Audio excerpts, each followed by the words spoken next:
Hi, my name is Emily and I'm a film club reporter here in London for my first webcast. The second afternoon of our live webcast in October celebrating Frankenweenie, which is one of the many films in the London Film Festival that everyone is talking about, and we're joined by West Lakes Academy today, so thanks for joining us. Hi, and I'm Katie. I'm working with Emily today. I work at FILMCLUB, so we're live from the BFI today, and we're going to be talking about all things Frankenweenie. But before we do that, we're joined by the BFI Children's Programmer today, Justin Johnson. Hello, Justin. Hello, thank you very much for having me. And we're just going to ask Justin a few questions before we get on to the Frankenweenie clips today. Hi Justin, what's your involvement in the London Film Festival? Well, I've got two different roles. One role is that I look after BFI South Bank, which is our main venue for the British Film Institute in London, and so operation I kind of look after that. But in terms of the programming role, I program all the films that we show for children and animated films that we play. Okay. What are your recommended 2 or 3 really standout films for our film clubbers who are primary age? Well, obviously Frankenweenie you're going to talk about a little bit more later on, but it really is an outstanding film, beautifully made stop motion animation, which is when, in fact, perhaps we'll talk about that a little bit later on. Yeah, we'll talk about stop motion. So I definitely recommend our family gala, which is next Sunday, which is called Ernest and Celestine.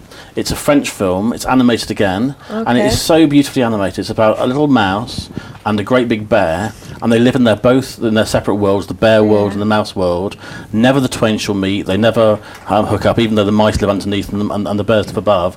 But one day they meet each other, and despite all the odds they become great friends. But the bears don't want the bears and the mice to mix, and vice versa. But it's such good fun, it's beautifully made. What's it called again? It's called Ernest and Celestine. And that is actually one of 3 animated films to come out of France. And it's so unusual because so much that comes out now is coming from America, and Japan, it's very sort of shiny. It's all very computer generated animation, and these are beautifully drawn 2D hand drawn animated films coming from France, and there are some fantastic films coming from there. If you like, the Studio Ghibli films, I know the Film Club have shown Spirited Away and Ponyo and some of those kind of films. Actually, some of these French films are of a really similar quality and really beautifully made as well. Okay, we'll look out for that, Ernest and Celestine.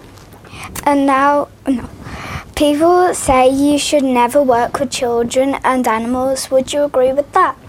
I think it's very obviously if you're making an animated film, you're absolutely fine in that respect. But you are right. I think there are a lot of people who find that when you're making a film, it's so difficult anyway. There are so many people involved and so many different variables, things that could go wrong. Obviously, children can be a bit unpredictable, and so can animals as well. So yeah, you do have to be careful. I think it was Charlie Chaplin that said that, wasn't it? After he made Kid.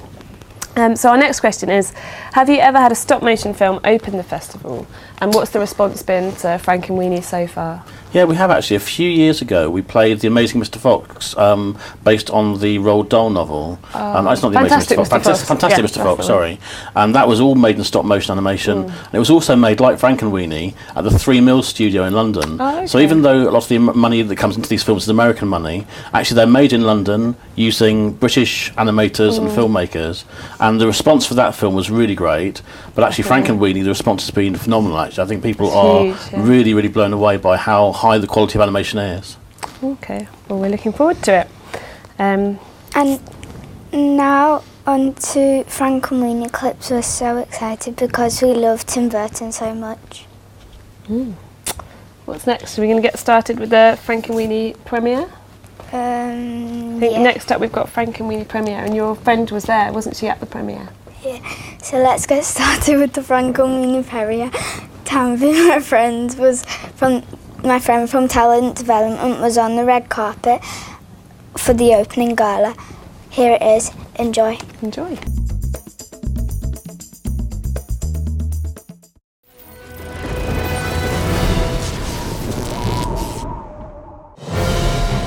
I know. Know what? Your dog is alive! You can't tell anyone. Promise? Promise.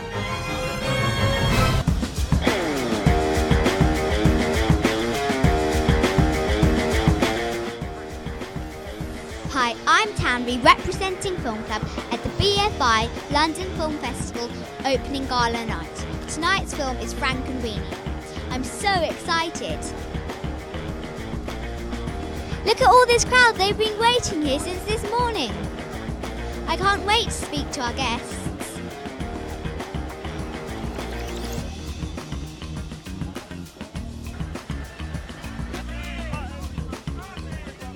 Recording voices for animation is hard. How does your imagination help?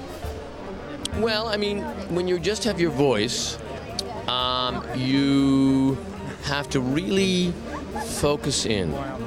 And if someone says, oh, I wish there was more of a smile in that voice, you think, how do I do that? So you get to smile very broadly. And rise, Colossus. Rise from your tomb.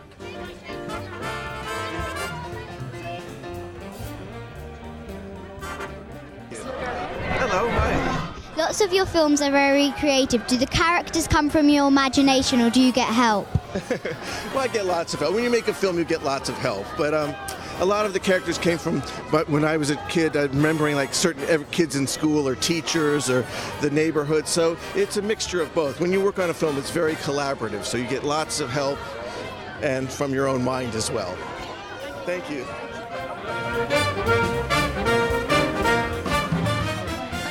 Good. The film stood out to me because it was very different. What makes a film memorable to you? To me, what makes it memorable is Sparky. I really feel like we've done a good job of creating a little dog that reminds everybody of their little dogs, or if they haven't had a dog, they makes them want one. So I feel like we created a fun character in Sparky, and I hope you like him. What makes a film memorable? Well, what works for me is if you get home at night and you're still thinking about something that happened in the film, and then 3 weeks later you're still telling somebody about what happened in the film because it's made you think about the world differently. Memorable? You know, it's always story. I love good stories. And you know, just like when I was a kid, my mom used to read me books, you know, when I was going to bed. It's the same with the movie. You know, you turn out the lights and you want to be told a good story, and I think that's what I love about Frankenweenie. You're alive! You're alive! I can't believe it! You're alive!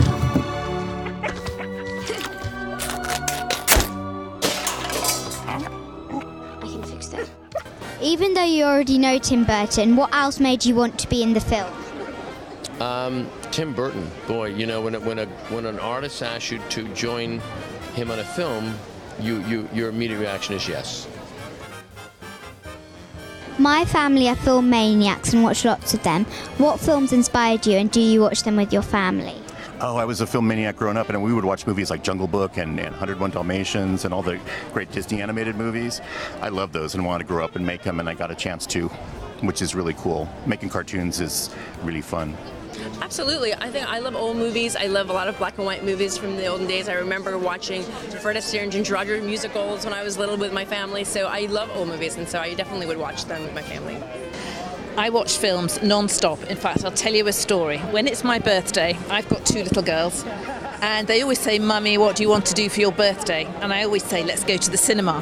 And obviously, because I run the BFI, I can watch films all day long, and they think that's really funny. But the films that I loved when I was little, and you should see if you could find this film at FILMCLUB, it's called The Magnet. It's the most wonderful film about a little boy. It was shot in Liverpool around about 1950, and it's got a really, really lovely story to it. So remember that, The Magnet. Get your club to watch it. Wow, guys, I've had such a great day today. From watching the film, to going to the press conference, to the red carpet. I've met so many people, such as Martin Short, the producers, the head of BFI, and Tim Burton. It's been such a great day. Oh my. I need your help. I asked him first! My problem bigger. Yeah, he's right.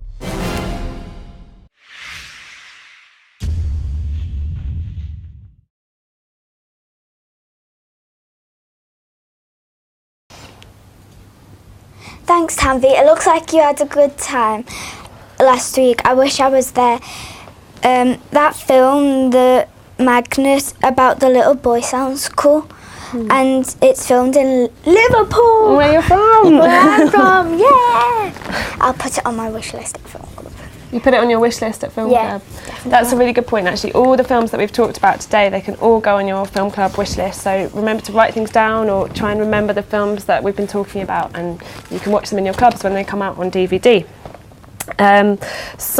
Before we go on to our next question, we've had a shout out actually from Ingleby Mill Primary School, and they want to know, this is a question for you, what is the most favourite film that you've been involved in? What's the best film that you've had a chance to work with, and why? One of the things we're very lucky at the British Film Institute is we do get an opportunity to work with some fantastic people, and every year for quite a few years now we've always shown the new Pixar film, and every year we get the directors who come along and talk about their work. And I have to say that's one of the things I most look forward to, because actually the guys who work on those films are so enthusiastic. They're really, really good at what they do. They kind of really talk about what they do so well. So some of the films they've worked on are films like The Incredibles or Finding Nemo or Toy Story or Brave this year. So I have to say, from my point of view, they're a real delight to work. Like John Lasseter, who runs the studio, is the most passionate and exciting, interesting person you could hope to meet. And from my point of view, that's always one of the things I love doing. I was really lucky. I had a chance to go over to Emeryville in San Francisco in California, which is where their headquarters are, and I kind of went around, saw them making the films, studios, where they come up with the ideas, and one thing they always get right is they get the story right. And sometimes when people are making animated films, they just start going straight in, they come up with a basic idea, they start working on it, lots of special effects, or they work around maybe celebrity voices, but what Pixar always get right is they get the story right first, and then they make the film. Yeah, I think we'd agree with that, and we like stories at Film Club, and we actually did some work around Brave with one of our other young reporters, Emma Tracy, so if Emma's watching, hello. Maybe one day we can send a Film Club member to the Pixar studio. Oh, it's very inspiring. Is it? And so now we haven't got Tim Burton, but we've got a question that Emily's going to ask us all. Actually a question for you two, but okay. It's if you could jump through like a magical portal, say that was it there, to any film, to any set in any film, which film and which set would you choose and why? Does it have to be a Tim Burton film or any film? Yeah, a Tim Burton. Tim Burton film. I think from my point of view, I mean, I'm going back to animation again, and this actually isn't a film that Tim Burton directed, but it was called Tim Burton's The Nightmare Before Christmas, and it's an animated film that Henry Selick directed, and in it, Jack Skellington, who is the king of Halloween Town, goes into lots of different worlds and he discovers Christmas Town. And Christmas Town is really, really fun, completely different than the Halloween world he comes from. And he has such an exciting moment where he goes through and discovers this new world, and then he takes it back to Halloween Town and changes things rather subtly, and kidnaps Father Christmas, which of course is a terrible thing to do. But I'd love to be in Christmas world, I think, Christmas Town. It's amazing his animation in that bit, isn't it? It's so beautifully made. I mean, that is. I mean, we touched on stop motion animation before, and stop motion animation really is where everything is made. Either it might be with like the Arden films where they use plasticine and they kind of mould the puppet. So you might have Wallace and Gromit in plasticine, or in the case of Nightmare Before Christmas or Frankenweenie, you're using little puppets or models that are made and beautifully made. And what they do is literally you take a picture, you manipulate the model, you take another picture, you manipulate the model again. If you've got lots of different characters, you're manipulating them all, and literally, you spend a whole day doing that to get 1 second of animation out of it, basically. So 1 second of the film could take one animator a whole day to do. It takes a lot of time. We've got a film about that later on. Yes, yeah, we've got a film about that later on, so great. We'll be talking a bit more about that. A little clip. What about you, Emily? Which, if you had to go into any film, any Tim Burton film? I'd choose in Edward Scissorhands. Edward has got scissor hands. Yeah. Funny that. He puts it on, he gets onto this bed that he's meant to sleep in that night, and he's a bit scared of it. Yeah. And then he accidentally digs his scissor into this water bed. Into the mattress. And then it water spurts out and it breaks. Oh, it explodes, doesn't it? And then he to hide it, he puts a teddy on it. And it's really funny. I think he's Johnny Depp, isn't he? Edward Scissorhands. He's a really strange character in that film, isn't he? He's kind of not all of Tim Burton's characters, but a lot of them are a bit spooky and often creepy. They're Johnny Depp as well, actually, because Johnny Depp has been in so many of his films. I think they must be really good friends. Yeah, definitely. Well, our next clip is is interviews with the animators. Let's find out more about how Tim's team does it.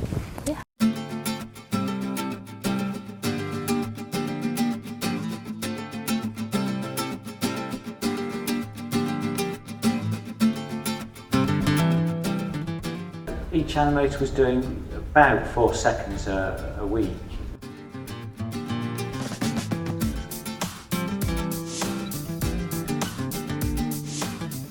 I think the final result is well worth the effort.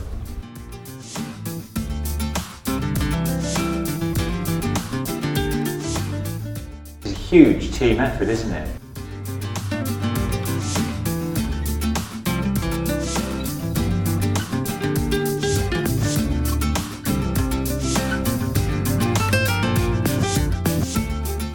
We get to live in this world for a year and a half, and it was a beautiful place to live.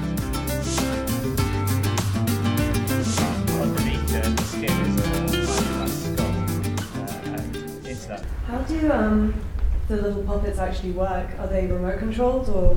No. It's this. You pose the puppet, find a nice pose, you photograph it, you move it a tiny, weeny little bit, you photograph it again, and then on and on and on. You play back 24 frames of this for 1 second of film, and it gives the illusion of life. It's a, painfully tedious process, but really rewarding. I think the final result is well worth the effort. And that's what Tim wants. He wants this really old school kind of craftsmanship, and he wants to see it on the screen. And it's just appropriate for the subject matter. He made the comparison of doing stop motion is this creation of life of inanimate objects, and it has a parallel to Victor's reanimation of Sparky, and so that's another reason why it felt very appropriate for the subject matter and the homage to the horror films, and it all kind of complements each other, the medium, the black and white, and the old horror movies, and this story of a boy and his dog, kind of a classic, old school film. I think it's worth sort of pointing out that a project like this is a huge team effort, isn't it? Oh, there's no doubt. It may be a single person's vision, but I think we had about 60 people in our workshops in Manchester, but then there was another team of puppet makers down in London who not only created other characters but also looked after the puppets during the filming. 30 animators, big team of set builders and prop makers, and camera crew, and then all the kind of logistics and office staff. It's even though it's a very old form of filmmaking, it's a big show when it gets up and running, isn't it? In terms of manpower. Absolutely, and it just takes forever, as you've noticed. So there's like 150 people working very closely for 18 months to do this kind of thing. And it's a pleasure working on films like this. You get to live in those environments. You work in these sets with all these tactile. It's very different from CG, where it's kind of an office building with a bunch of computers and monitors, or 2D, where everyone's at their desk doing their, flipping and drawing. We get to live in this world for a year and a half. And it was a beautiful place to live. It was just an amazing thing. This is a wonderful little project. Was it each animator was doing about 4 seconds a week? We were hoping that they would do 4 seconds a week. That's what we were shooting for. But you get into multiple character shots and things would whittle down, and it was incredibly time consuming. It's just the nature of the process, and so but well worth it in the end. What were Victor's tears made of? They were made with a little bit of Vaseline, and they were tiny little bits of like epoxy glue. So the actual drip of the tear would be an epoxy glue, and then we just slide it down with a bit of Vaseline. In terms of production, how on timescales is it that you get the sound clips? Because obviously you've got to move the mouths in terms of the word frame. Tim has gotten the actors to do all the voice recording beforehand. So the animators are delivered these exposure sheets that have all the phonetic breakdowns of dialogue, so they know exactly what they're doing. I mean, in the case of Mr. Rice-Krusky, he has the replacement mouths, and so we could do a pre-visualization of what he would look like as he's talking. For the mechanical mouths, which is these guys' specialty, that it was left to the animator to actually do the phonetic shapes, but it's been broken down on an exposure sheet for them beforehand. I mean, Tim has worked with the actors, and all that has been nailed down, cut into storyboards, and we get the storyboard with the voice record and like temp background music to give us like an atmosphere.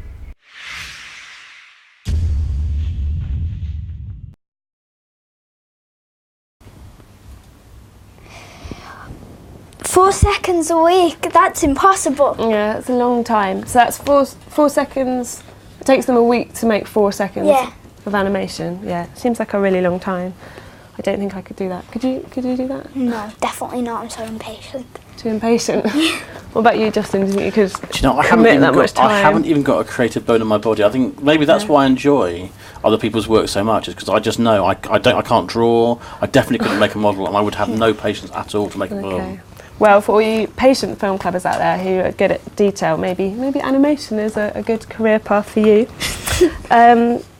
So the other thing we were going to ask about is, well, it's our next question really, which is from Jordan, who's at St Joseph's Catholic Academy. Yeah, St Joseph's Catholic Academy. And Jordan wants to know, this is a question for you really, if it takes 150 people for 18 months to make Frankenweenie, it's just part of the animation, but how many people does it take to make a whole film? I mean, it really depends on the film, to be honest, and different films have different budgets. But if you watch, a film like, say, the Lord of the Rings films, or the kind of the big kind of sort of special effects films, some of those films employ hundreds and hundreds of people, and actually, you might have several hundred people just working across on computer-generated effects and special effects and digital effects, and then obviously you've got all the people who are just on the ground with the actors, looking after the actors and feeding the actors and lighting. I mean, it's just hundreds of people potentially. I mean, it really is. It's so. I mean, this is why it's so expensive to make a film, because there are so many people involved, and sometimes people can make films on a very, very low budget, and you can make a film on your phone, I guess, if you wanted to. But actually, for the big kind of finished product, often it's a big expensive business. I think a good thing you could do, Jordan, is next time you're watching a film, look at the credits and you can actually see how many people are involved, and it gives you a real sense of the effort that it takes to make a film. I mean, in the old days, thank you for your question. In the 50s and the 60s, you'd see the credits and it would go like that, and now literally it's about 7 or 8 minutes worth of credits sometimes. I never stay for the whole credits. Do you? You should stay and celebrate. Do you stay for the credits? Do you sit there? No. So, if you want to find out a bit more about the Frankenweenie competition, there is actually an exhibition that's on at the BFI, and that is open tomorrow, I think, and it's free. So you just get down to the BFI, go to the reception and ask for tickets. Yeah, it is free, but you still have to pay for transport, because we're not going to do that for you. Yeah, Film Club won't pay for your train ticket, but the exhibition is free. So I think, is that all we've got time for? Yes. I think so. I mean, we've asked all our questions, but I think we're going to tune in tomorrow, aren't we, for a bit more? That's all right, we're on to our last card, the end of our interview. Emily's doing really well. It's your first webcast today, isn't it? Yeah. But... and so it's... Tomorrow, tune in... Sorry, that's all we've got time for. So tomorrow, tune in for some more London Film Festival mayhem. Frankenweenie's out in the cinema on Wednesday. On Wednesday? Yeah. Okay. So yeah, if anyone wants to see Frankenweenie, it's out on Wednesday, and tomorrow it's going to be the best. Yes. Are you going to see it? Yeah. Fingers crossed. Fingers crossed Emily's going to see it. We're going to try and see it on Wednesday when it comes out. But before you go, there's one last thing we want to remind you about, which is our Frankenweenie Film Club competition, which is on our website. So just check out our website and enter. All you have to do is think of a teacher who's really inspired you and tell us a bit about them. The closing date is Wednesday the 24th of October, so you haven't got very long. So get thinking, get checking out our website and enter that competition. But please do join us tomorrow, live again. Fingers crossed you'll win. Yeah, fingers crossed you'll win the competition. Yeah. Okay, thanks very much, and thank you very much, Justin, for joining us from the BFI today at very short notice, and he's answered our questions, and we're definitely excited. And a big congratulations to Emily. Really good job. Big congratulations to Emily. First webcast, so tune in tomorrow for more Film Club reporters live from the BFI. Bye. Bye.